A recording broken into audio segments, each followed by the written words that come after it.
Jordan. Ian. Who met a ghost, didn't run in fear, but instead questioned it for hours and hours, causing it to die a double death of boredom. Cleopatra? No. Two guys.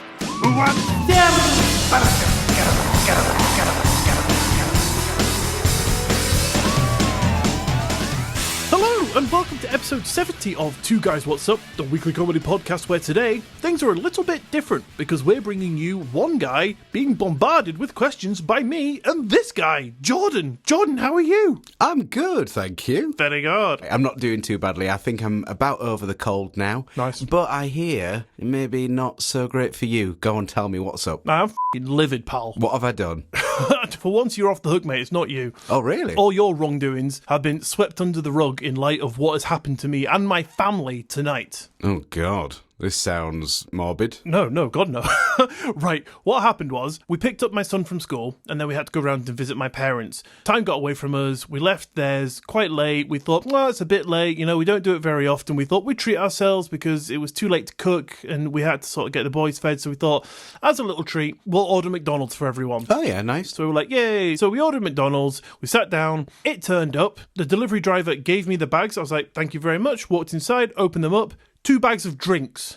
What, just drinks? Just drinks. Oh, dear. So that means that the delivery driver has given the delivery before us 2 lots of food. Okay, minus drinks. Yeah, exactly. Yeah, so I can imagine them going, fucking hell, look at all these free burgers. Great. Haven't got a Coke. No. Who gives a fuck? Oh, no. So, yeah, I bet they were fucking happy, but we were absolutely livid. So we had to lodge a complaint, and it's like, oh, yeah, it'll take up to a week, to maybe come back and, get the result, whatever. So my wife whipped something up dead quick in her perfect chef manner that she does for the kids. Okay. And then we were like, okay, well, there's nothing really that's like sort of a family of 4 meal. It's first of the month today, as of recording, and it's shopping day soon, so we didn't really have much in the house, so she whipped something up for the kids, and we were like, we'll just order something later for ourselves. But then my wife was so angry that she was looking through Just Eat, and she was like, I don't know what I want anymore. I just don't want anything. And I thought, well, I'm not going to order something just for myself, because that's spending X amount of money on something just for me to sit and then feel bad after it. Like meet the minimum and stuff, yeah. Yeah, I was like, no, I'm not doing that either. So my wife settled for a crisp sandwich, and I have settled for nothing so far because I was prepping for this recording. So, I'm starving. I haven't eaten since 9 o'clock this morning. It is now 20 to 9 at night. Oh, dear. Yeah, that sounds great. What a lovely evening you've had. Yeah, it's been absolutely fucking delightful. I was very much looking forward to just sitting down, because I've been trying to be really good recently. Only drinking water, only having like the set sort of meals, minimum snacks, salads with my dinner. And now intermittent fasting. Yeah, thrust upon me. But I thought, it's been a while. I'll treat myself. I'll have I didn't even go for my normal sort of size order, that I'd normally get. Just downsized everything. I thought that'll do me. You really did. Don't want to overfill myself. Don't want to set myself back off the tracks, whatever. And they fucked me over by sending me milk. A carton of milk. And it curdled as well. The driver had put the seat warmer on. I'm sure they want the food warm. Crank it up to 10. Oh no, that's awful. That is the other thing with Uber Eats, isn't it? That unless you pay for the, I don't know what they call it, the premium delivery, they can have so many orders in front of you being delivered, and I just think that's wrong. Yeah, it kind of feels a bit odd. I mean, like, you're getting freshly hot made food. You kind of expect it to be sent straight away once it's cooked. Exactly, yeah. It's not much to ask, is it? Not at all. Anyway, on a happier, brighter note, absolutely. What the heck have we got for people today? Well, today is a little bit of a very special episode, because not so long ago, on a darkened Sunday evening, Jordan and I got together and we invited a third person into the room with a microphone to talk to us about all sorts of things paranormal and spooky, and their fantastic journey going through all of that and the way they document it and release that out to the world. Sounds amazing. Can you believe that was off the top of my head as well? I didn't know you were going to ask me that. That really was, yeah. I was looking for it in the script and everything, and it wasn't there. That's how it was said so perfectly, because I wasn't trying to read it. Yeah, very true. Maybe you should just ad-lib the whole thing. You got it. On your head be it. No. But yeah, so today we have that very interview that we recorded, and that is going to be playing right now. So I've lost it. So without further stalling, here he is in all his glory, James Koppert, and we hope you enjoy the chat, and we will see you on the other side. For the first time in Two Guys What's Up history, our humble twosome has the pleasure of becoming a threesome. Not the kind I was wholly anticipating when Jordan said, "Hey Ian, let's try this with someone else, I know a guy," but that is solely my fault. If we could all just please ignore my collar, leash and nipple tassels, that'd be great. But although I was wrong, it has turned out to be something even more exciting, because today, Jordan and I would like to welcome to the show host of Fortean News podcast, creator and host of the newly created Confessions of a Ghost Boy YouTube channel, and our very first guest, James Koppert. Hello. Hello, how's it going, me old pal? Tired. Slept in a stable last night, but I'm good. Excited to be here. Thank you for having me. First of all, you've got a top tier first name because James was my genuine first name before I was adopted. Right. I mean, it could have been worse. You could have had like Ian or Ian with two eyes. Hey, man. It would have been awful. Originally, I was going to be called Yarpy, so I looked out on James. Yarpy? Yeah, I'm from like Dutch Jewish heritage. Really? Right. Yeah. Very interesting. What does that translate to? James. Probably James, yeah. Probably, maybe. Yeah, maybe. Well, thank you very much for taking time out of your spooky schedule to spend some time with us. But secondly, in true backwards Two Guys What's Up fashion, let's start at the present and work our way back. Mainly because in the first video that you released on your YouTube channel, you mentioned that you have had some of your very own personal experiences of the paranormal. And Jordan and I love a true spooky story, so we were just wondering if you would like to just jump headfirst in and just tell us some. Yeah, for some reason, and I don't know why, I'm a completely average person, but I seem to have these experiences frequently, not just paranormal, but high strangeness. Mm-hmm. And I think it does stem back to, I think everyone does. Yeah. And I think a lot of people decide to kind of explain it away. Yeah, and to ignore it more. Everyone always looks for that rational explanation. Yeah, perfect example. I was with a guy who picked me up years ago to go to a nightclub, and this cloud was like mist on the floor, kind of shot up, manifested into a full-blown apparition of this woman. Right. Wow. Walked across the yard and then hit the wall and kind of fizzled out. And at that moment, he screamed, he ran, and he swore he'd never come near my house again and didn't. It was your fault, was it? Yeah. You did it. So I used to have to meet him at the end of the road. But then you speak to him about it now, he goes, well, yeah, that's what I thought I saw. But I think when you do encounter these things and accept them, then you start experiencing more and more and more, because I think it's a personal experience for the viewers to challenge your perception of reality. And once you reach that acceptance, then more things start to happen for you to then go into this philosophical kind of state of the paranormal, which is what I'm writing a book about at the moment as well. So, oh, brilliant. Nice one. You touched on a couple of points that Jordan and I have mentioned on the podcast before. I mentioned in the Bigfoot episode that the activity and the high strangeness of it only ever happens to the people who do go down the route of looking at it. So, like, say, if people saw a Bigfoot, they just go, oh, that must have been some creepy monkey at the end, and they forget about it. But then if they then think, was that what I thought it was? And they start going down, then they start to see it more. So it is sort of easy to fob it off, I think, for a lot of people to just think, can't be paranormal, must have been this, and then just ignore it. It's safer, isn't it? It's safer to do that, because then I think we are anchored to a reality, and I think to take your mind beyond that can be quite challenging for some people, and also people are scared of fear of mockery and, you know, and all those type of things. That is so real as well. Like,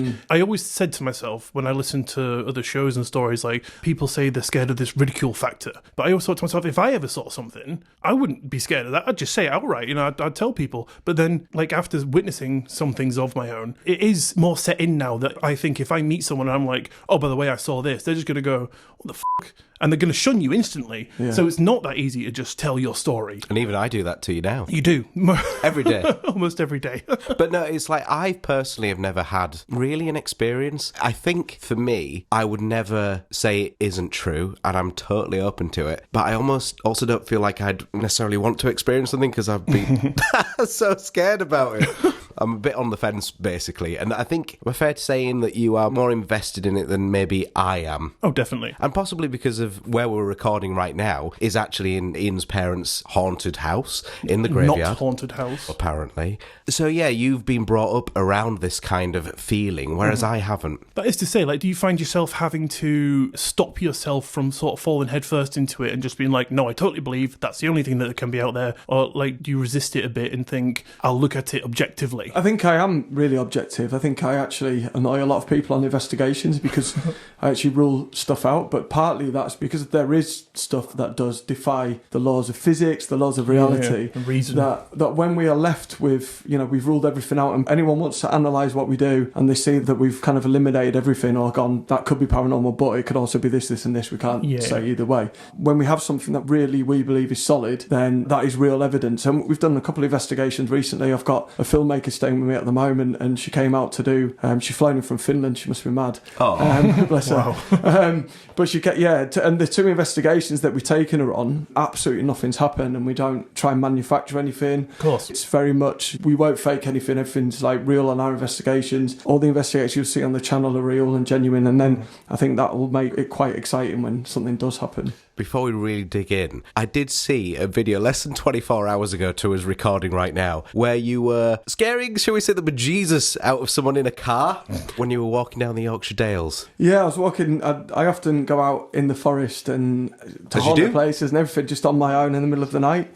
I've got quite good eyesight in the dark as well. Yeah, I was just walking along this, like, it was a really quiet road, and there was maybe like 4 or 5 cars a day goes down that road, and it was lined by kind of forest either side, and this car was like coming up, and I stood on the side to kind of let it pass, but it stopped, and they were looking at me probably like, what is someone doing out at this time of night?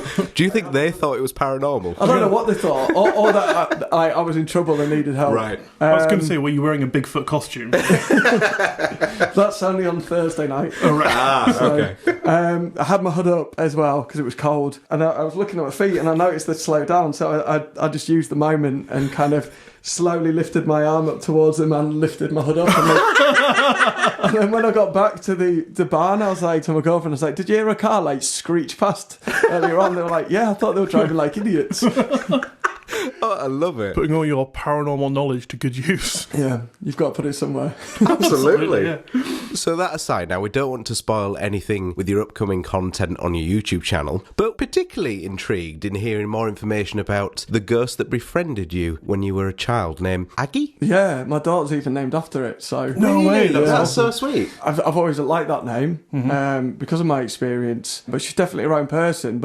And again, I think most kids have an imaginary friend, and some of the unexplained things will just be seen, oh, it's an imaginary friend or the child must have done it. But even as a small child, there was poltergeist activity happening quite frequently around me. You know, like even my dad said once, like plaster just started flying off the wall. But again, there could be a logical, you know, it could be pipes banging or something, who knows. I was a child, but yeah, there was a little girl I used to play with, but it was only in one house as well, which is interesting. Imaginary friends tend to come with you, and we play hide and seek. My parents would then see the curtains move as if someone was behind them. That is creepy. I mean, not for me at the time. For me, it was just a friend, you know. Absolutely. But my mum and dad said that, like, I've got ADHD, and I used to sleep sometimes an hour in 24 hours. I was really hyperactive, and I was like, right, I'm off to bed. And my parents were like, well, this is weird. Why is he off to bed? Thinking I was up to mischief. So they kind of followed me upstairs. I'd closed my door, and I was in there chatting, talking to my imaginary friend I'm doing that with my fingers that you can't see. Works well on radio. And then they heard another child's voice. Oh, so there's actual audible evidence coming from outsiders. Yeah. Wow. Yeah. And when we moved, I never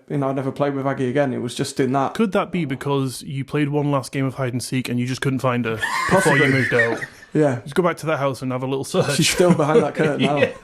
What do you think would happen if you visited that house again? I don't know, because also one of the other things that I lecture on and talk on a lot is neurodiversity. And I have got a hypothesis that children have this extra sensory perception to a lot of the paranormal We things. literally spoke about this the other day. Yeah, it definitely exists. You know, I've been in loads of houses where parents have gone, you know, the child sees this or have heard this, they've not experienced anything, then we go in with our gear and we pick up exactly what they've kind of experienced. And I think, like, first of all, you're kind of conditioned as adults, as you don't want to be ridiculed. Like, the confession of a ghost boy comes from me telling people at school that I saw a ghost, and they start calling me Ghost Boy to take the mick out of me. So that's where the name comes from. Okay. So that kind of comes into it. But I also think that the brain just changes its structure, doesn't it, through adolescence, and they lose some of that maybe extra sensory perception. But I think maybe in neurodiversity, every single medium that I've ever met, 99% I don't believe. Again, I'm really sceptical, although I experience stuff all the time. But there's about 1% that I'm like, my God, this is insane. Like, it's mind-blowing how accurate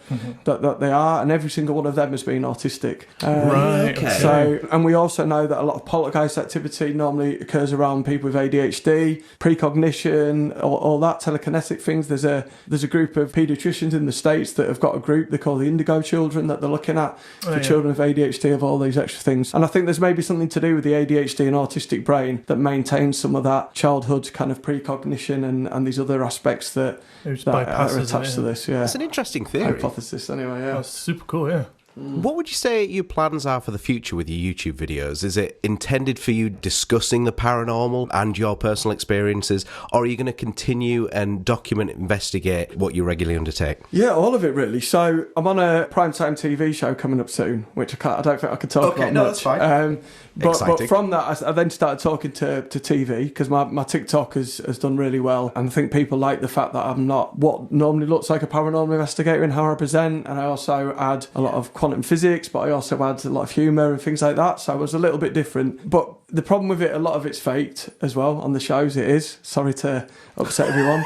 You know, most paranormal investigations where you do nothing happens. That's the reality. And I think my ability to get hits is higher than a lot of people, because stuff just naturally happens around me. So people going on night and all this stuff's happening, it's just nonsense. So there were certain things, and also looking after the people. A lot of people we experience as well have got mental health issues as well. Okay. And sometimes that does cross over into actual activity, and other times they just poorly need help. So there's certain exploitation that I wasn't always comfortable with. And then just at that time, Matt approached me, and he was wanting someone to kind of front a YouTube channel himself in doing something. And I just took a shine to him straight away, and we kind of like wanted to start documenting not just my ghost stories like I do on TikTok, but actual investigations. And we've got a few other like mad ideas involving alcohol and stuff as well. So Ian's all over it. Sounds like right up our street, on my street. So yeah, we've got loads of ideas. One of it, we've done a briefing, is we're going to call it Spirits on Spirits. So we're hoping to go into some of the whiskey distilleries, because I love my whiskey, try the whiskey and do a paranormal investigation drunk. I've told a few stories, the worst of which was in Gloucester, when I was drunk and trying to tell the story of the ghost of Dick Whittington on 3 Cox Lane. And it took about 50 takes. So that's where the inspiration came from. If you need a third person, I am always available. Excellent. Ian can take his booze. Scottish. You just mentioned something I was going to talk about later, but you said about the TV show. Yeah. You were approached by another TV show, weren't you, who asked you to come and do it, and you turned it down. And I think you've just explained it very well then, but essentially like with TV shows, content has to happen in order for it to be successful, and when nothing happens, like you say, 99% of the time, then they start to fake things. Yeah. So is that the reason that you solely went, no, we're not going to take your offer, we're going to do it ourselves, and that's worked out for you in the long run anyway? Yeah, there's a lot of that where my integrity is really important. I'm not interested in just being a celebrity front person of a paranormal show. Right. I really pride myself on my investigation skills and my philosophy of the paranormal, which I think is maybe slightly different, and I upset some people in the paranormal world as well, because my views are a little bit different, because I don't believe it's dead people most of the time. So I think some of that was kind of jarring. You know, there's not always compromise. So there's still potential in the future. I think what we're trying to do is create a brand that people trust, and we can prove that actually it can be interesting on the investigation techniques and the history, because they're combined, you know, massively, without faking things, and it still be entertaining. So we're hoping that potentially this brand will then get picked up by a channel, and we do it that way rather than me just fronting something for someone else and it being nonsense. And the same as every other show as well, let's be honest, they're all the same. Yeah, absolutely. Like more organically. Yeah, something real and genuine and of the people. Perfect. Love it. Well, again, if you need a third person, I volunteer as tribute. He will be drunk. He'll still be at the distillery. Can I just touch on something? So you mentioned there that you're not sure everything paranormal is someone that's dead. Could you just elaborate on that? Because I'm not familiar. Yeah, so again, I'm working on this book and it's all about my philosophy, because that's what I believe. I believe you look at this stuff, you're looking at reality, it's then tested, and then that makes you think about what life is and what our purpose is.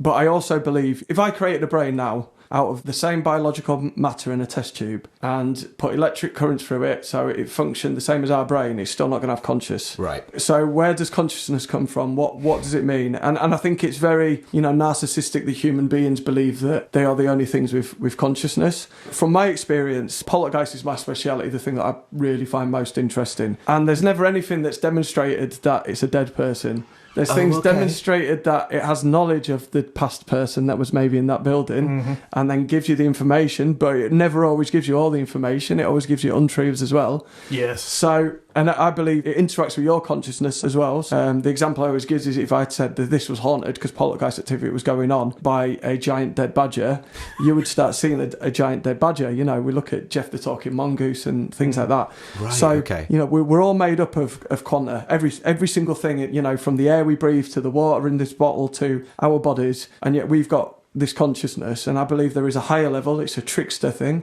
It's only a recent idea that we talk about it being dead people. We look at Native Americans, it's the coyote god. In this area where we are now, it was boggles before we thought it was dead people doing all this stuff.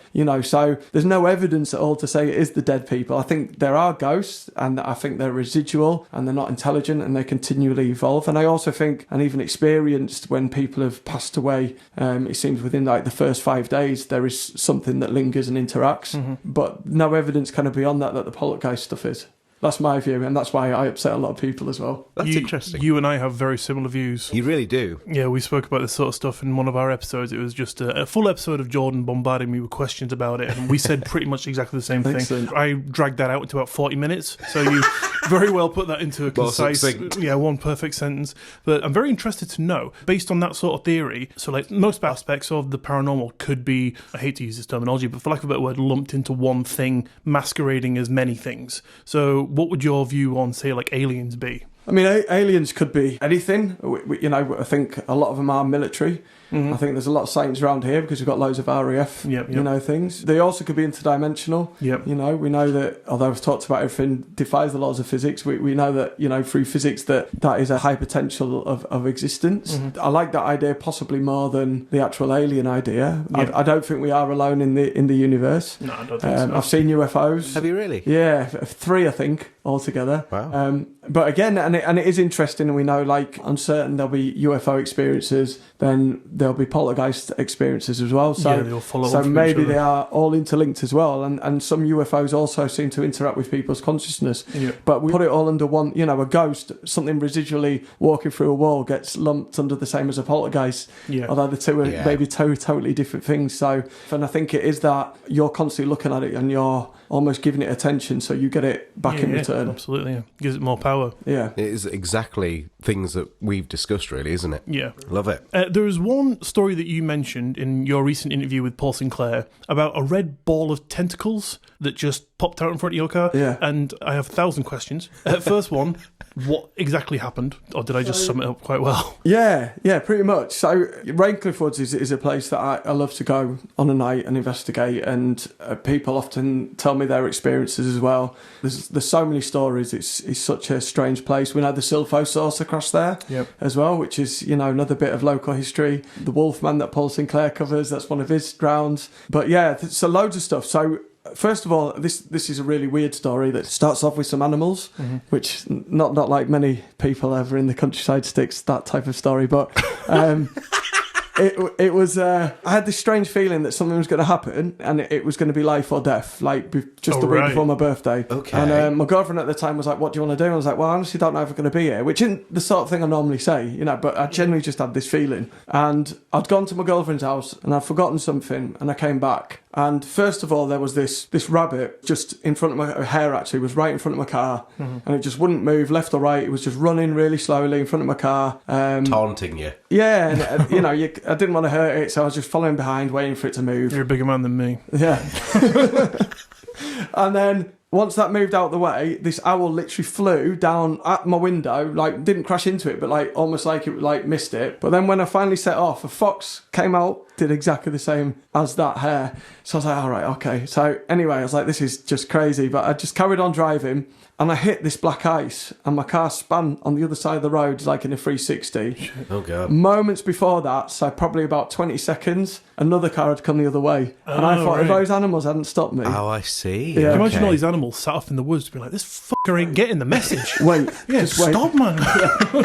Pull over, God's sake. Just waiting in the bush as well to jump out. So anyway, that was one story. And so I kind of then felt this affinity with the woods. And I was driving from Ayton one night, and I was coming around this corner, and I slammed my brakes on because I thought I was going to hit something. And then straight away after, I was like, why have I done that? There's nothing coming. Yeah. Oh. And then seconds later, it was the size of a football. It was kind of like orangey, kind of red, floating, and it just had kind of tendrils hanging down, but they weren't attached to the ball either. They were just hanging down there, and it kind of zipped in and out. I'm doing it with my finger again. Yeah, no one that's can fine. see. Doing it for your benefit. Thank you. Kind of zipped slowly in and out the trees, crossed the road like that in front of my car, and then really whooshed in like the trees up the Sort of other end. erratically, kind of. And again, you know, unless you experience it, and if someone told me that story, it'd be one of those. I'd be like, well, you know, what have you been smoking? Exactly. But you know, it's what I saw, and you know, swamp gas. I've been in there and seen will-o'-the-wisps as well. Yeah. So it is just gas that lights up phosphorus by the river, which is beautiful. But it was nothing like that. It was a proper sphere with tendrils hanging down. Wow. And yeah. It's like an orangey floating jellyfish almost. Kind of, yeah, but it was really solid. And then someone sent me a film as well, because there's this pulse by this tree. And I went up there to do an investigation when they sent me the footage, because the camera was working everywhere. Always worked before, always worked after. But up by this specific point, it was pulsing like vroom, vroom, vroom, like this electronic pulse. So I went up with my gear, and I was live streaming as well. And what was funny is it was summer, and I came to these guys with chainsaws who they were working in the woods, but they were smoking weed and getting drunk. So definitely approach them then. Yeah. With chainsaws, yeah. And I was live streaming, and I shit them up basically by approaching them at night, and they thought I was mad because I was on my own, like, what are you doing here? And there was a bit of a standoff, and it was getting a bit, like, tasty. And then the internet cut out, so everyone watching. Oh, no. Oh, God. It was like, I had loads of messages when I got back, but I calmed it down anyway. And I went, and my EMF reader was just not all the way, like, through the forest, and I got to this point, and it was just going up and down, pulsing at the same spot. I don't know what it is. It's only at night as well. It doesn't go throughout the day. I got in touch with the military. They did say, we don't have anything up there. That's all I got off them. There's no pylons there. Like, it's bog, so I can't imagine there's anything buried underneath. But other things that I've heard is a hairdresser in town, her brother wrote his car off because there was a black figure. He Wrote it off trying to avoid this Yeah, thing. he swerved to avoid this man who then vanished just as he passed him. It was a completely black figure. That's awful for the insurance though, isn't it? Yeah, how'd you explain that? Yeah. I promised there was someone. Yeah. And then recently, about a month ago, I got a call. They gave me a 3 words location, and a black figure ran at them and vanished. And then, so I went out to that spot. It was about 10 at night. I wasn't getting anything, and I heard some noises, and then there was like rocks thrown at me. I got that on video. Although you can't see it, you can hear them landing. I think I remember you telling this story, and you're in the interview with Paul, and you said the rocks were hot, which is a standard sort of thing. Yeah. You know, I can't say that these people that let me know weren't hiding in the middle of the forest and holding the rocks, which is why they were warm. But it was pretty off the beaten track, and I was there for a while and would have heard some movement and rustling, you know. On the subject of black figures, like sort of what they call shadow people, I guess, in this very house, on the top floor, I was maybe 14, 15. My dad said something like, oh, run upstairs and get the whatever. So I was like, okay, so I ran upstairs, didn't turn the lights on, it was nighttime. And as I rounded the corner, whipped my head round to keep running straight, all of a sudden, like, saw something, like, it was like blacker than black, like darker than the dark. Yeah. And I put my hands up because I thought I was going to run into like a wall or something. And I sort of stopped and fell back, and I was just like, what the fuck was that? And I didn't know anything about this at the time. And I was just kind of stood up, looked around, thought, oh, that's weird. So first-hand experience, I know what it's like to swerve out of the way and try and not hit a shadow person. They are quite annoying. Didn't write a car off though, thankfully. I was going to say, if your friend wants a witness, you know, I can attest to them being bastards and getting in your way. Your parents did have to redo that whole wall though, didn't they? Yeah, just ploughed right through it. Yeah, terrible. You can guarantee afterwards as well, someone in an insurance company's been sat somewhere. It's like, how do we add this to the policy? Yeah, absolutely. The paranormal policy.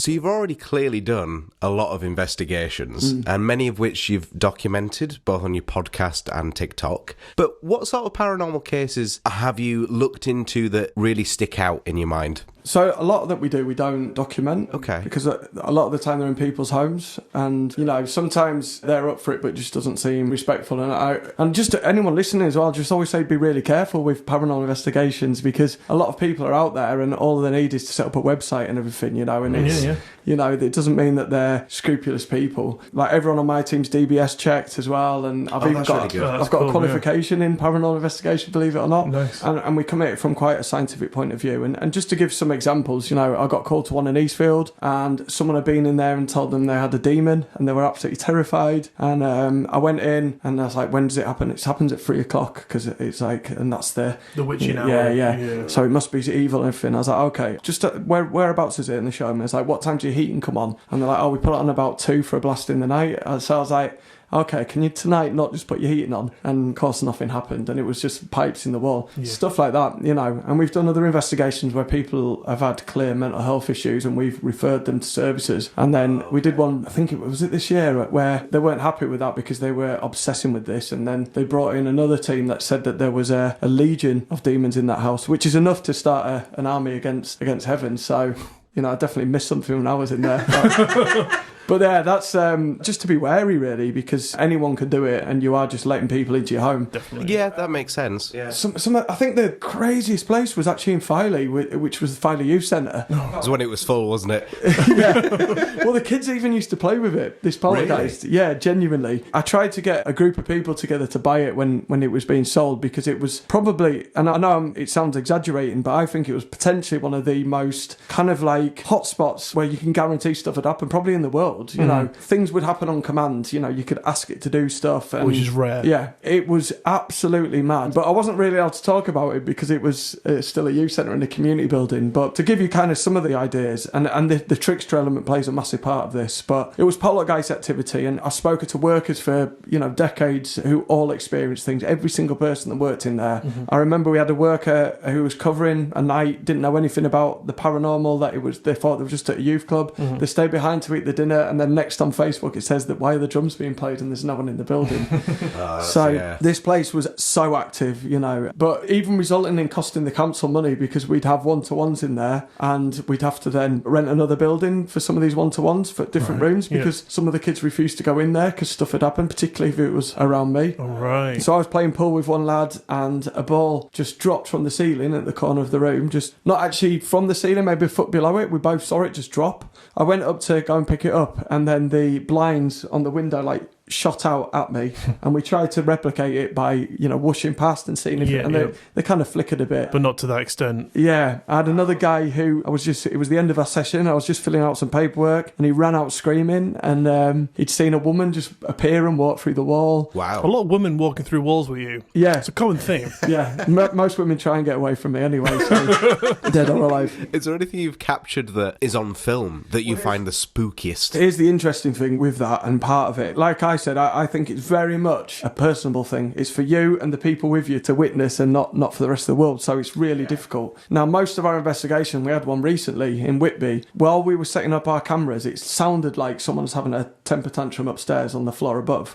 And it sounded like someone was getting like tables and chairs and throwing them across the floor. It was so loud. I didn't know the people that let me in, so I thought, okay, they're upstairs. Yeah, and so I ran upstairs, there was no one there, checked the door, there was no one there, checked every room, there was no one there, and then during the actual investigation, not much happens. So it's, you know, for those that do investigations a lot, they'll know that at the start and the end is when you've packed your gear down as well, when most of the stuff happens. But Filey was a perfect one for this. So someone was filming with the phone, and we put a ball on the floor, and we said, right, can you move the ball please for us? And on the third time of asking, we were expecting like a little kind of like maybe a shake or something, the ball would move a tiny bit. This ball moved from the floor to the ceiling with such force it knocked the ceiling tile off. Wow. And I was like, oh my god, we've got this on camera, I can't believe it. When we looked, he was filming his face. No. There was a room upstairs that had activity, so the cleaner would come in and the beds would all be unmade. No one else would be in the building. She'd go in the next day, the beds would all be unmade. Chips as well would appear, like on the floor. What, like potato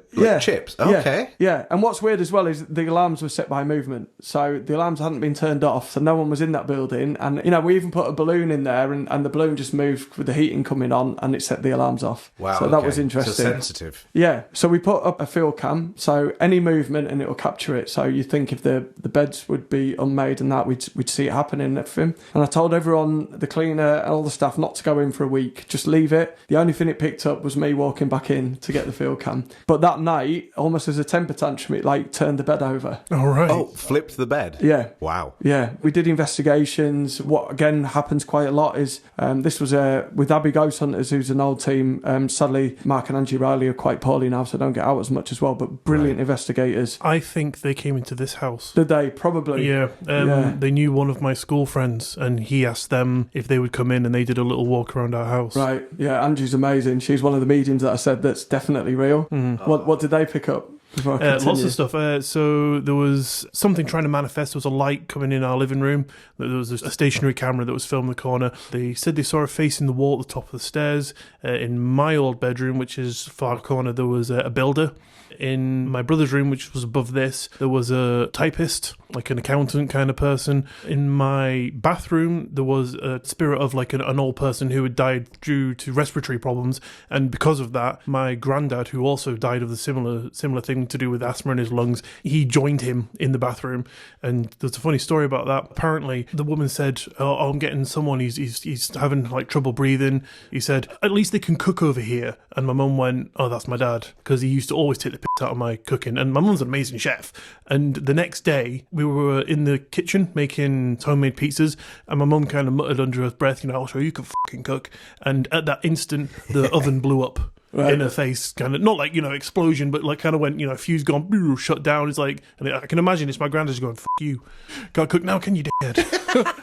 But yeah, so they picked up a fair amount in the house. This house is full then, isn't it? Well, we did an investigation in this house for Halloween. We took a walk around every single room and we picked up absolutely nada. We had an EMF meter as well, so we were trying our hardest. I mean, I'm always very cautious to not allow it too much entry, because I'm sure you're probably aware it can then kind of prey on that. And once it gets in, you allow it in and it can escalate. So I'm a little bit dubious about doing that. So maybe that's a reason. But we did a little hunt around the house and caught nothing. Right. Which is all documented in one of our episodes if you want to listen. It was really sad, actually. I was kind of hoping for something. Yeah, it's got to be the right time. But yeah, anyway, so Mark and Angie came in and they're professionals. There was 5 cameras. Every single one of them died of battery. They were all charged before. Some of the other stuff. So we were walking through and I think Mark said to me, "Right, we're going in that building next." And on the recorder it goes, "And what thou hast," as clear as day, EVP. We walked out of a room as well and someone smashed the cymbal just as we're leaving. It's a ghost really after my heart. Yeah.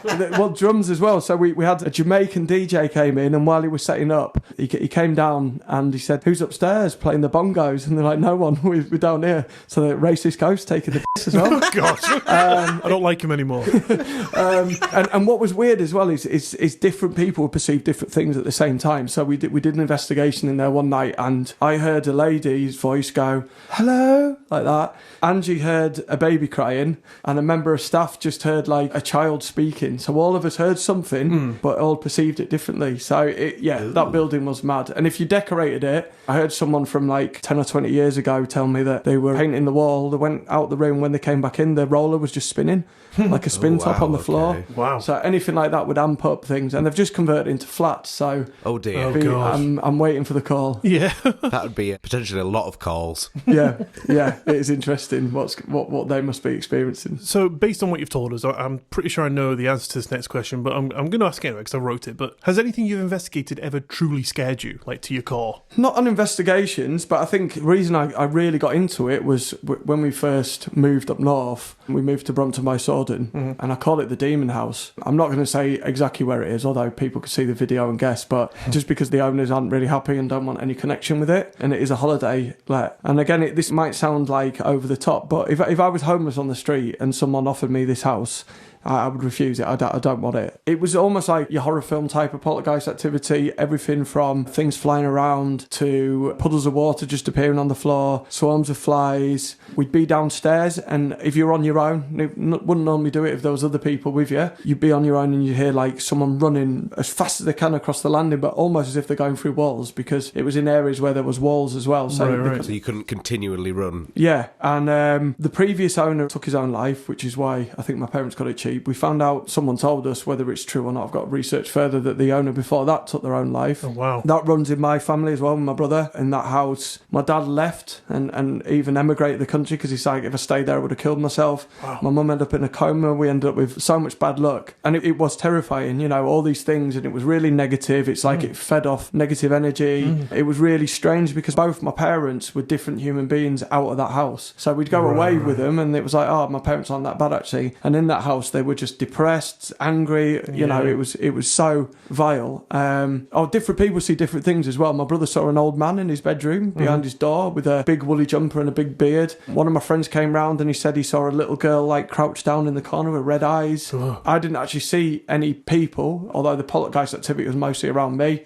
And again, you'd start thinking you're nuts if it wasn't for other people being with you and witnessing it as well. Right, yeah. But yeah, this one night I was outside, and the first thing I felt was, and the only way I could describe it, and it was really interesting because I've used these words a few times and then heard some other people talk about shadow figures and say almost word to word what I'm about to say. It dripped with a hatred of mankind off it. That's all I could say. The only way I could describe it, the only kind of words in my vocabulary that I can describe that feeling. This thing ran past me as close without actually touching me round the corner. I heard it first. I turned round. It was like a gravel yard. Turned round and saw it, and it ran right towards me round the corner. And I ran in. I was like, is that the cause of all this? And it was a bit how you described the shadow person up there. It was, although I don't call it a shadow person because I've seen shadow people that are just these black figures around. Yeah. But this was like, you can't even describe the level of blackness. You think you've seen something black. Yeah. There isn't anything, it was short. It was probably about 5 foot. Humanoid in shape, but with no features, just complete darkness, like every bit of light of the world had been sucked out of this one area.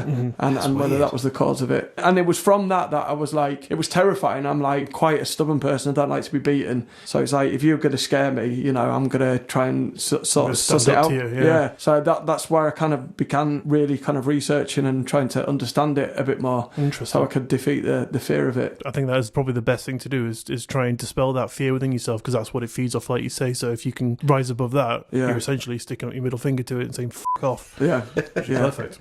Has anything, when you've seen anything out and about, or you've been on an investigation, has anything ever like followed you home? Like, you've got home, you're like, thank God I left that spooky witch, back at the house, and you turn around and she's like brushing her teeth or something. I always, try and, it's a conscious, like I said, and I think a lot of it's to do with consent. And I think the problem is a lot of people open up and give it consent. I don't even believe that sage itself does anything, but I believe the act of believing that it does is removing the consent. So a lot of it is to do with that. I mean, I've heard a lot about some people saying that they don't even believe in religion or God, but sometimes when something happens to them, they'll start reciting the Lord's Prayer. And even though they don't believe that has any power, it has power because you've been conditioned to kind of believe that has power, that kind of thing. So even the thought of having the power in something will dispel whatever it is. It's like a placebo. Yeah. Thanks for putting that into a lovely, concise sentence for me. It is interesting. I mean, demonic entities are a different thing, and about the belief system of whatever religion you are, and if you're non-religious, what your belief system is to remove that. But it's that kind of, I don't allow anything, and I like to think that I'm done enough to pick up if something did. But I do have a slightly active poltergeist in my house. I think there's only been 2 houses where there hasn't been something. But whether that's, my friend says he's just like, it's absolute nonsense. I don't believe in it. It's you're doing it. It's like, well, if you don't believe in it, here's this witness and this witness that have all been with me when something has happened. It's like, it's you. It's like, well, which is more believable, me or, that it's which is a more logical path. Yeah. And the fact that it's interesting that there've been houses where stuff hasn't happened as well that I've lived in, Won't you stay there? Why you be like, yep, this is a place for me? I don't mind it. It's only when there's something negative, that I don't, when I find it quite entertaining, I do it for fun. You find these things. So when it happens there, recently with Amelia, who's staying, I've given her my bedroom, and I'm staying at my girlfriend's while she's over here, and it's thrown the door open, which is something it quite likes to do to females that come round. Right. Okay. And when I've been doing my podcast, when I'm talking about a poltergeist, it will throw things at that point as well. So that's happened. It has smashed some stuff, which is frustrating.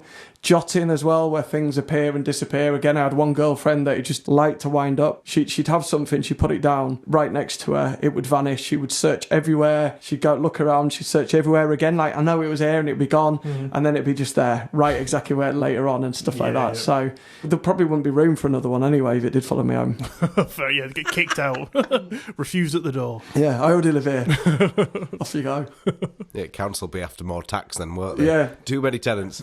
So you've actually done something that Jordan and I have been discussing for about 6 months that we really want to do, and that was that you did a solo stay at the Pontefract house, where the infamous spooky black monk lives. And you did that for charity, which was brilliant. You did that for victims of domestic abuse, which is absolutely amazing. But I would just like you to tell me everything that you experienced that night, because I absolutely love the story of that house. Yeah, so to be honest, I thought it was going to be a load of nonsense, that nothing was going to happen. I've had that same thought, I'm going to go in and there's all these stories, and then I'll go and nothing will happen. Yeah, and everyone I spoke to was like, oh, we went and it was actually really nice and nothing happened. And then I met some people that was like, no, don't go in there. It is really, really rough. And what was interesting is that I'd done a video previously on a different channel, and this witches coven in America got in touch. And they're like, I could see the Black Monk. Do not go in there. You're not going to be safe and everything. And then they sent me some stills, and it did look like there was a hooded shadow behind me. No way. And then other people jumped on, and they were like, we're going to do protective spells and everything for you and all this. So that was nice of them. The whole point is I thought that being stuck inside, like I said, I'm going to stay all night no matter what. No matter what happens, I'm going to be in there. Being stuck with this oppressive force, because it's classed as the most violent poltergeist in the world, isn't it? Yeah. So this really oppressive force that you can't get out of was a metaphor for like someone in a domestic abuse situation. Yeah. So I wanted to raise money and do it for that. So yeah, I went in and it was pretty chilled. It was, it's a bit like a museum because it's kind of got a lot of the furniture from capsule, isn't it? Yeah, it's quite amazing. Went around and made a cup of tea. Straight away,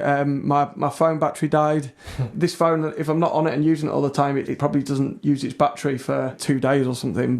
And it was fully charged, completely died. It kept closing. It was red hot as well. So that was the first thing. It's been fine since. Been fine before. And while I was just talking and making a cup of tea, it was like moving like that as well. And I was like, look, I'm not touching it.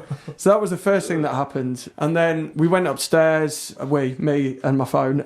Me and the ghost. Yeah. So I was getting the people watching me to kind of control what I was doing, and I was taking their orders. So first of all, they wanted me to go in the bunker as well, because obviously that's where people get abused and strangled and beaten up. So yeah, went in there, and the first time I just came out really lightheaded, almost like vertigo, but I was gone from a light room into a dark room. I was sat in there, the door was shut as well, so air wasn't that, coming in. Yeah. So I ruled that one out as that. Went back upstairs, there's all these dolls, and apparently the dolls like coins. I did a couple of experiments as they requested, and I put 3 2-pence coins down. Tried to get it to move them and stuff, but nothing happened. But I kept a record of kind of where they were. So I was like, feel free to move them if you want. Then we know if they had. Everyone's saying just wait till 3 o'clock. So these were words. And while I was in the bunker that time, there was a big bang on the door, and it did open as if someone had kicked it. And that's what it sounded like. It was near the bottom. That made me jump. But first of all, I was like, oh, hang on, there's someone come in, because it's been well publicised, and me being me didn't lock the door. So I went and checked the door. Yeah. And I was like, anyone here? Right, come out now. I'm locking the door. I'm taking the key, so you'll be stuck here. So small house, I will find it anyway. I locked the door, put the key in my pocket, so I knew it was secure again. Then it was quite quiet for a while, and people were like, oh, I can hear stuff. I was like, TV's next door. There's people outside. That's what you can hear. It's still a street kind of thing. Yeah. And then we had footsteps downstairs. So I went down. There was footprints across the floor in water, so there were just water footprints, but I put my feet next to them and they were smaller than my size. So I'm 11, so they're probably about 7 or 8, quite a bit smaller. Puny monk. Wore trainers though. Right, monk in trainers, so definitely trainer prints. But they weren't coming from anywhere either. They were just kind of 2 or 3 in the middle of the room. So that was really odd. And then it was just really quiet for ages, and I was just like, okay, so that's still pretty good. We've had the phone, we've had the kick, we've had the footprints. That's quite good for an investigation on the whole. But then 3 o'clock came, like they said. I was in the front lounge. I've got these cat balls, and I put them out and try not to say, right, I want you to touch my balls, because that's the first thing that comes to my head straight away. I'd have to correct myself. So touch these lights, interact with them. They are really good. They're really sensitive, but you do need to give them quite a good knock for them to light up. And nothing was happening. It was really quiet. They were like, move the pictures to face the wall. I was like, I'm not going to do that because that's disrespectful to the family. Some of their relatives are still alive. But what I'll do is I'll move the pictures to where the balls are. So I put them down. There was this bell on the mantelpiece, so I moved that across and rang it and put it down. Nothing much was happening, and then suddenly there was a massive crash at the door. So in East Drive, you've got your lounge, and from the kitchen dining area comes in one end. The other wall is like a glass door that goes out into the corridor there. It sounded like a coin. So I went straight over. I had the phone, and I was like looking around. There was nothing on the floor. I was like, well, it was definitely a coin. It definitely hit, but I can't see one. And then someone says, check the other side of the door. Went in the corridor. There was the coin on the floor. So I was like, is it one from upstairs? So I went up, and the coins weren't there. So I was like, okay, this is weird. Went back downstairs. There was a coin on the floor where I was sat as well. They'd moved. So that was kind of the biggest thing. But what, for me, the most mind-blowing thing was then I tried to do the experiment again, picked up that bell, and that bell didn't have a ringer in. No way. Oh, wow. And I said to everyone, because, you write off, I was like, I'm certain that bell rang, but it can't have done, there's no ding it. And everyone on the stream was like, no, that bell definitely rang. I mean, I think you would know, wouldn't you, as well? And I was like, I did feel it, yeah. So, but did it have a dinger in, and that dinger jotted and vanished? Yeah. Or did it not have a ringer in, but just rang because I picked it up? That's weird. Yeah, after that it was really quiet. And again, you feel things. Like we just did the Cask pub in town and there was nothing, not one bit of activity, and we kind of felt straight away that nothing was going to happen. You could just feel, and the energy just died completely and like nothing else. So I think it's about 5:30, I was like, right, that's it, we'll call it a night, because I'm also had been up for 24 hours. But the last thing that happened is when I got back to my car, there was a 2p on my seat. No way. So okay. my wallet, things don't just fall out of the coins. It's solid. Yeah. And I also had like baggy jeans where the pockets are like down there. Down the bottom, yeah. So like it's not going to just slip out. So that was like a final kind of Goodbye Full kind of circle. thing. Yeah. Super cool. Makes me want to go all the more now. Yeah, I'd really like to go. I don't think she'd mind, but I have a singing teacher who went a long while ago, and she said the biggest thing she experienced was when she went to the toilet, she heard someone like wolf whistle at her, like by her ear. And from that point on, she refused to go on her own anywhere in that house. But I think she said a few other things happened, but that was like the biggest thing for her, where she was like, I can't explain that. Yeah. I was on the toilet. Is it in the actual room? Yeah, like right as she was doing a business. It's an interesting house. It is an interesting house. But I've also been challenged to do the mental hospital in Liverpool as well. So That's what you were telling me about the other day, wasn't it? It's just whether they'll let me in for free, because I can't afford it otherwise, especially if it's charity. So I'm just going to talk to them at the moment and see if we can negotiate something. Yeah, fingers It'd be crossed good. for you. Yeah. Feel free to nab us along for the ride if you want. That'd be awesome. I'd love to experience some of it myself. Yeah, when it's being led by someone that knows what they're doing. Yeah, not just me running head first into come get me, ghosts.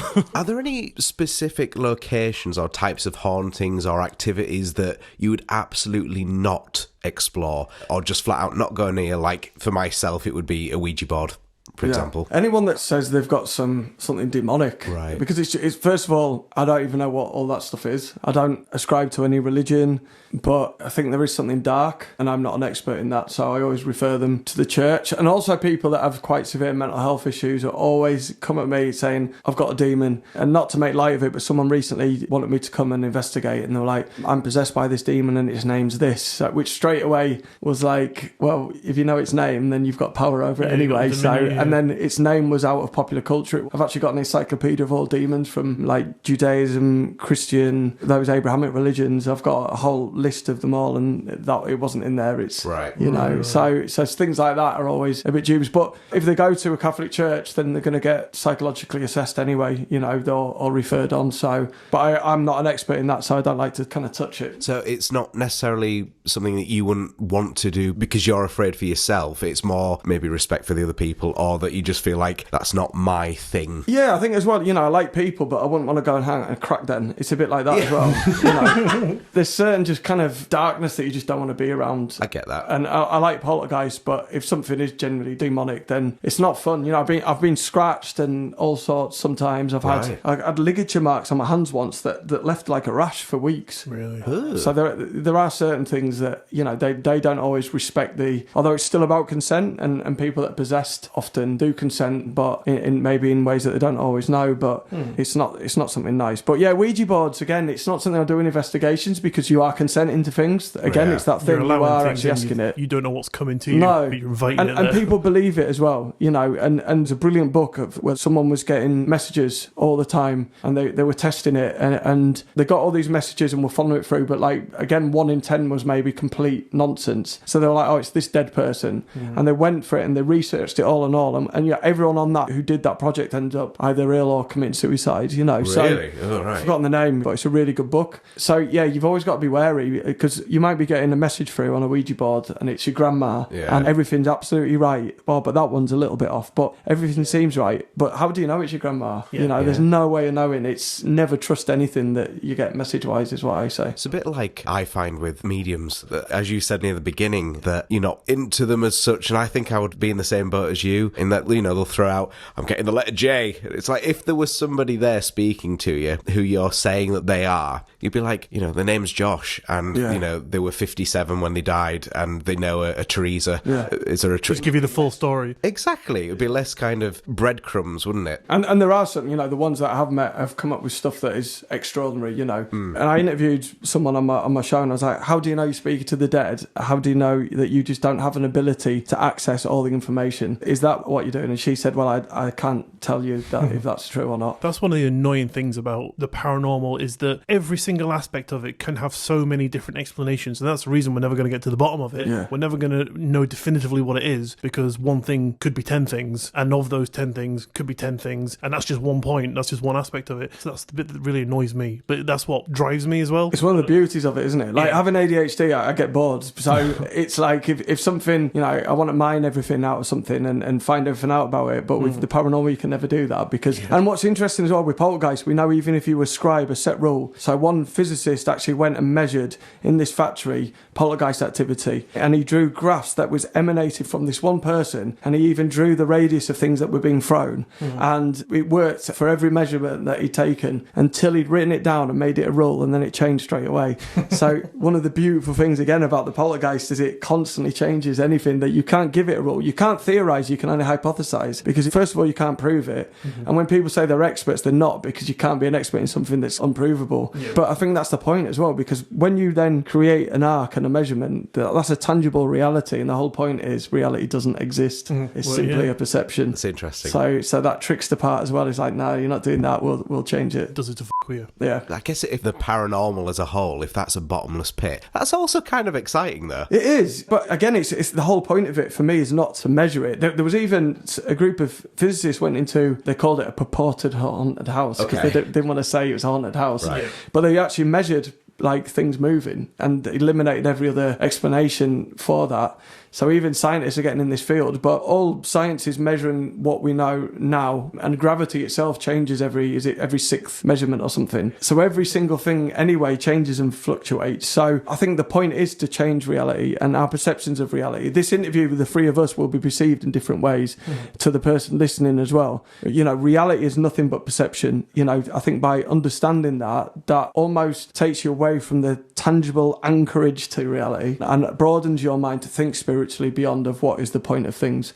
So definitely. I think that, you know, that's why I hate people thinking that they're special or chosen or they've got a gift. I don't think it is that. I think they've just paid it like a little dog. If you look at a dog, you know, the dog will come running to you. Maybe there's someone that isn't paying attention to the dog, and I think it's just that. Yeah, that's very true. Yeah, that's why. I mean, like aliens are my main cause of interest in this whole sort of field. Like you, the fuck was that? Any clue what that was? Anyone see anything? Fucking followed you here, mate. That literally does happen. Genuinely. I don't even know what that was. No, I can't see anything. I'm going to leave my microphone for 2 seconds and have a look. Stuff does happen. This is why I'm a good investigator, This because is perfect, it is more likely to occur when... Was this set up? Did you see this fall? That hasn't moved, no. No, that's heavy. That's up. And I feel like I would have seen that in my periphery as well. Yeah. There is nothing. So... Fantastic. Yeah. Excellent. Okay. Well, after those 2 hours that we spent... Yeah, anyone else's heckle stood up. But yeah, where was I? Sorry. Aliens. They interest me more, like poltergeists do with you and ghosts and that sort of thing. So like you were saying, like they always have this thing where they abduct people and they're like, oh, you're special, we're choosing you for the reason. And I think that is, like you were saying, so it allows them to open up more and be susceptible to it. And then, like you say, then the poltergeists start, and then they start seeing creatures on the land or whatever. It's all a bit one big fucking jigsaw that we have to sort of try and get to the bottom of. We're never gonna, and it's very interesting. It's a beautiful thing. It is, and we're in another hotspot here for UFOs as well, aren't we? So the paranormal and UFOs, it's a strange part of the world. I think you should join us. Three guys, what's up? Yeah, we're doing absolutely. that. Yeah, venturing. Yeah, perfect. Right. I'll get rebranded tonight when I get home. Perfect. Yeah. There is one thing I would like to ask. I have noticed that there's occasionally a little bit of skepticism on TikTok, and of course you do get the trolls, and you do get the people that are, oh, you're just making that up, or, you know, just negatively commenting. How do you deal with that? Because I've never met you before until tonight, and you seem like a really charming, lovely guy, and you come across really nicely. How do you handle that? It's sort of just an attack, innit? Because they don't like your beliefs, or they don't like the thing you're saying. I don't care. I think it's, you know, fair enough. And I understand it as well. So, you know, Bigfoot, for example, I've never seen a Bigfoot, so it's hard for me to right here. You have now. to kind of like understand that. And to be honest, because I am really interested in science as well, so if I hadn't experienced these things, then I would struggle to believe in it, you know. So I do get it on one hand. I do find some of the debunkers hilarious, because some of the things that they challenge it is more unrealistic than, you know, it's like you're saying that this occurred that many times because of this reason. The odds are 25 billion to 1, and yet you think that's more reasonable than someone maybe moving something telekinetically, for example, you know. And I think as well, in my 20s, I was performing music all over the world, and, you know, you're going to get people that really like it and attack it. So if you put yourself out there, that's just part of it, isn't it? And I'm sure with your show, you get people that love it and people that don't. I always try and just be nice as well. I had someone message me on my podcast and really slated me, and I just messaged them back. I was like, you know what, I'm really sorry you didn't enjoy it, but thank you so much for taking time to listen. I really appreciate it. And so, you know, and thank you for letting me know. And the guy messaged me the next day and was like, I'm really, really sorry. I was in a really bad mood, and I've actually gone and listened back and I really like it. So I'm just nice to people, really. And unless they like really attack and mock, and then it's just like red flag to a bull, and I just enjoy mocking them in return. I guess with the trolls and things, it's much like the world of paranormal. If you just don't give it the energy, just don't react, you'll get bored and fuck off. Yeah, definitely. Any advice that you could give to any hobbyist, I don't want to really call them paranormal investigators, but anyone that really wants to get into this field? I think the humanist approach is important at first. So what I always say to someone as well is, you go somewhere and investigate. I don't know if you've ever been in a room where someone's had a big argument and you don't know, but you've walked in, but you could just tell that energy, don't you? Yeah. And that's what I describe it as. There's normally, like I said, the cask, we could tell straight away there was not going to be anything, we could feel it. So that's the first thing, is play a big part of those perceptions. And again, neurodiversity, we've got sensory processing disorder, so I'm like hypersensitive to sounds and smells, almost to like a superpower compared to neurotypical people. So those things really play a part. I wish I'd showered tonight now. So did I wasn't going to say anything. I slept in a barn all night, so like, fair enough. I've got a cold, I can't smell you, fine. And equipment's a big part, but you could start small and kind of build it up. And I think the biggest advice to anyone that's going to start is be aware that most of the time, nothing happens. Most of the time, you're going to be sat there going through a building, being really disappointed. But that's part of it. That's the authenticity as well. Like, if you've got stuff happening all the time, then you've probably got someone playing a trick on you, and it isn't actual, you know, someone on your team trying to get attention. So on a similar note, if someone came to you asking for advice, what would you say in respect to the deeper part of it, of like, don't give it attention, don't get scared, you know, essentially, because then you're feeding it or whatever. So how would you explain that because everyone's so concise, apart from me, apparently, so... I think, you do need to be careful, because you are going into something, and we do know that people have been followed home with things that then occur at home. If you're doing it for like buzz and jumps, then it's probably not the thing for you, because I mean, I am weird, and I know that in terms of like, I love it, and where I've been on investigations where we heard like some woman scream and everyone ran one way and I was going, it's over here, and the other way, and I looked and everyone had gone. So my fear is gone, and I'm really invested and interested. It's not to say I don't jump when something occurs, but I enjoy it, you know. It's just about looking after yourself, and don't do Ouija boards, don't do those type of things unless you really know what you're doing. And some people try and empower it and give it consent where they shouldn't, so don't say, oh, you can touch me, or and things like that, or do things like call use my energy. And also just not believe what you're getting. So treat everything, you know, you can say, we got this and this is really interesting because actually this EVP said it's, you know, Janet, and she was worked in this building and like used to sweep up cigarettes at the end of the night, and then you find out in history that someone called Janet swept up cigarettes at the end of the night. You know, those type of things are amazing, but it doesn't necessarily mean that it was Janet. It means that something was telling you the information that it was Janet, and even sounds like Janet. So just be really kind of skeptical about that as well. You know, look at the Batsy poltergeist as another case where escaped prince from France who was giving them all this information, but then loads of false information as well. If they just believed it straight away, predicting people were going to get injured and killed, celebrities, and one did, and so they believed it the next time, and it didn't. So you kind of give it power in the belief. It's about documenting it more, in my belief. And it is really like the folly of like not just the average sort of person though. You know, if they experience something like this, they're going to take it as gospel. And they're going to be like, "Fuck no, this must be," because they don't know the sort of deeper instances of it. You know, like so they're going to look at it and go, "They've told me this. This is a ghost. This is what I know about ghosts. This must be true." And then they're going to fall sort of headfirst into it. So. And I think that whatever this consciousness is superior to us. You know, they're at a higher level to us. It's playing tricks and feeding. They're taking the piss. That's literally, most of the time, that's exactly what they're doing. Wankers. Loki and the coyote god is a trickster god. Pan is a trickster. All these things are intertwined through folklore and history as the poltergeists. You know, they are just there to take the piss. Do you reckon they're really bored? Yeah, we're just we like little playthings. Yeah, they're like cats with a little mouse. Yeah, and that's why again, like, don't think you're special because stuff's happening around you, because you're so insignificant to them, and they are just going to take the piss out of you. And the more that you think you're special, then the more they're going to just take the piss. Yeah, that's so interesting. I think that's about everything for me. Is there anything that you'd like to add, James? No, thank you very much for having me on the show. No, thanks for coming, being with us, giving us all that lovely insight. A bit of promotion, obviously, check out the Fortean News podcast, everywhere you get podcasts, Confessions of a Ghost Boy on TikTok and YouTube. It will all be linked in our description, so if you want to go and check all that out, then it will be down below for you. Yeah, genuinely, thank you, and it's been really nice to meet you. You too. Love the show as well, so thank you very much. Really appreciate coming we'll on. Pay you next. Just before we go, we've got one more question for you. Imagine you're in the middle of a haunted castle, high up on the hill in the middle of absolutely fucking nowhere, right? I know you probably love that, but imagine that you wouldn't for just 1 second. No more Friday night, It's a barn. We'll change it to barn. You're about to do an investigation, but it was too scary for you this time. So you went to leave, but shit, the door is locked. But luckily, you were allowed to bring 2 items and 1 real-life human to help you escape. What did you bring along, and who was the person? Bottle of single malt whiskey. Perfect. Who would I bring along person? I'd have to bring along Matt just to document it. Let's just say it's you on your own. You've got your phone. You've got multiple power banks to stop it dying. Okay. I'd probably bring along... Still Matt. He knows karate. a total skeptic who goes into the press to debunk it. I'm thinking maybe Ricky Gervais. Who's really like anyone that doesn't believe it is mentally inferior to me kind of way, you know, that mocking thing. I've seen enough to know, and even if like we even know Mesopotamia people have written on tablets about ghosts, but it doesn't matter what culture and what part of the world people have got similar experiences that follow similar sort of traits and patterns. Even if 10 million are all wrong out of 11 million, then there's still that tiny percentage that are real experiences that are completely unexplained. Yep. No matter how much you try and debunk it. So what were your 2 items? Oh, bottle of whiskey, just to last me the night. And a glass. Don't need the glass, mate. Swing out the bottle.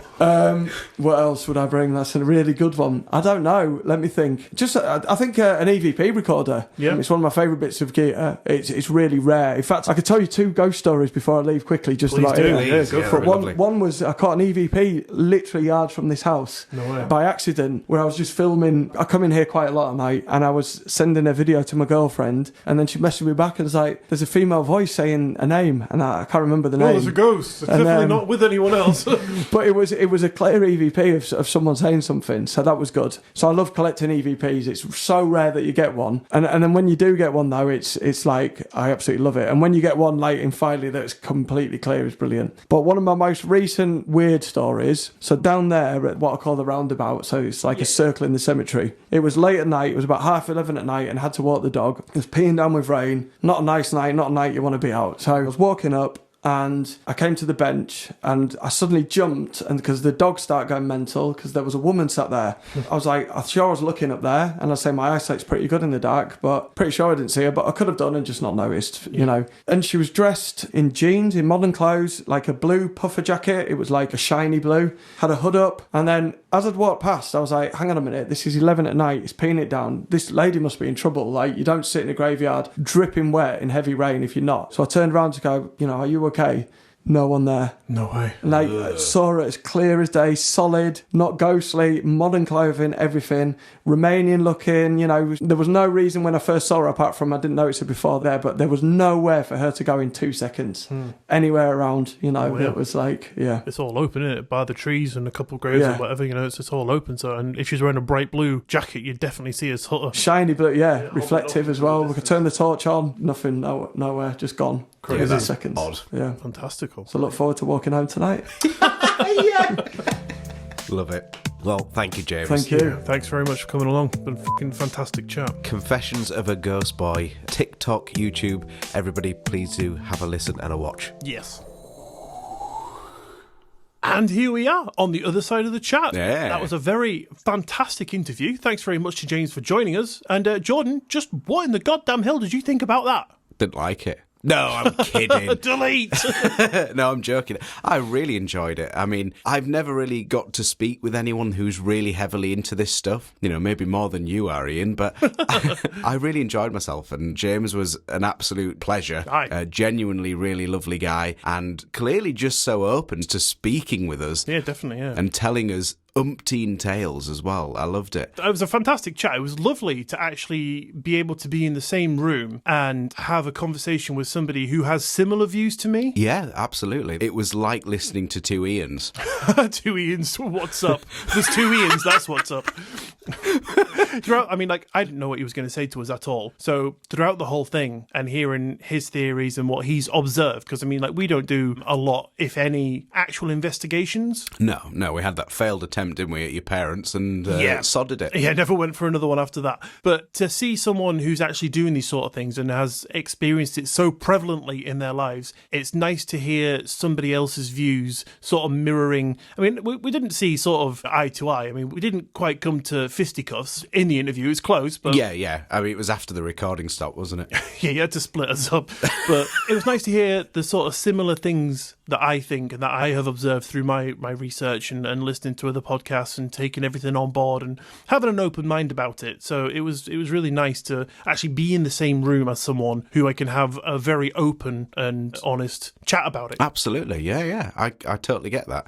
And it was nice for me just to almost be a bit of a fly on the wall, really, between two people that know what they're talking about.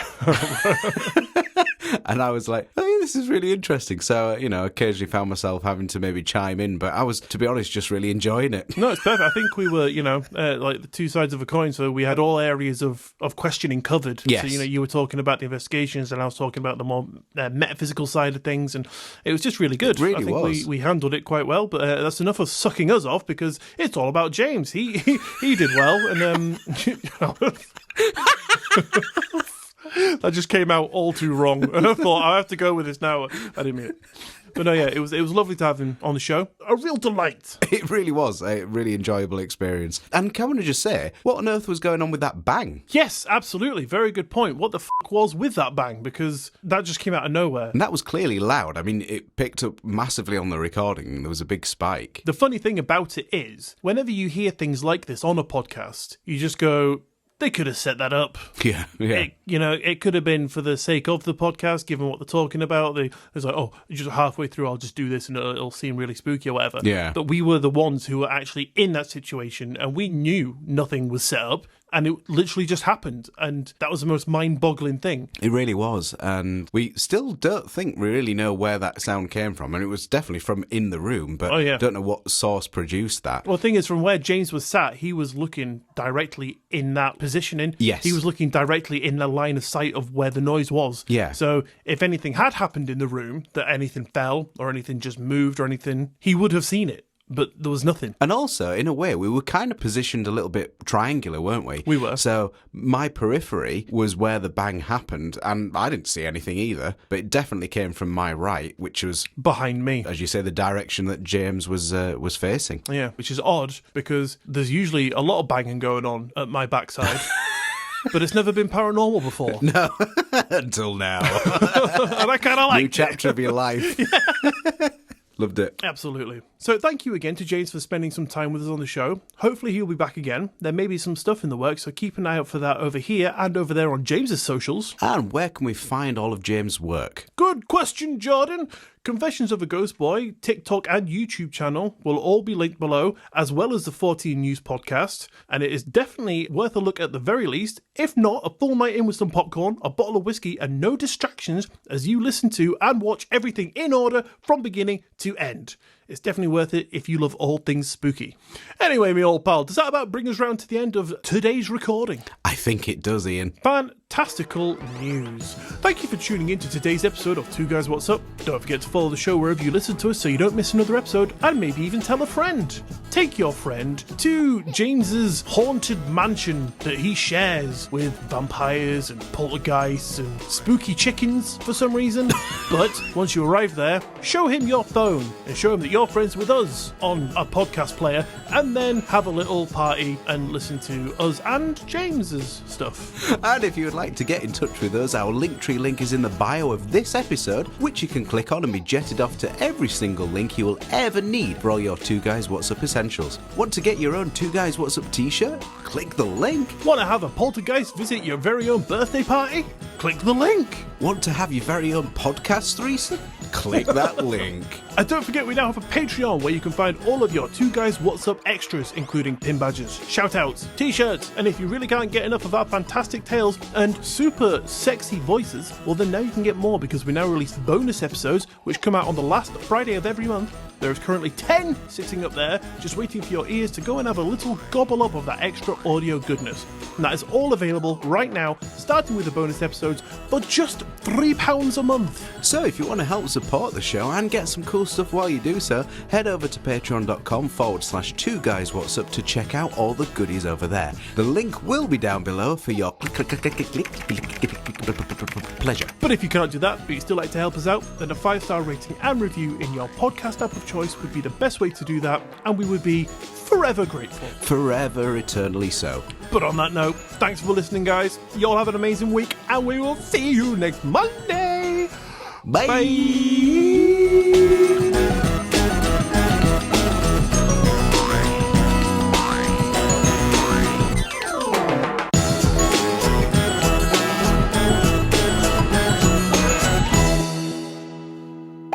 I slept in a stable last night, but I'm good. Excited to be here. Thank you for having me. Yeah, you've told us very about welcome. you've told us about the barn. I was glad we saved that for not the podcast off there, because that would have been maybe a little bit, Anyway, Smooth as always, Ian. yeah, man, we'll edit that out. It's fine.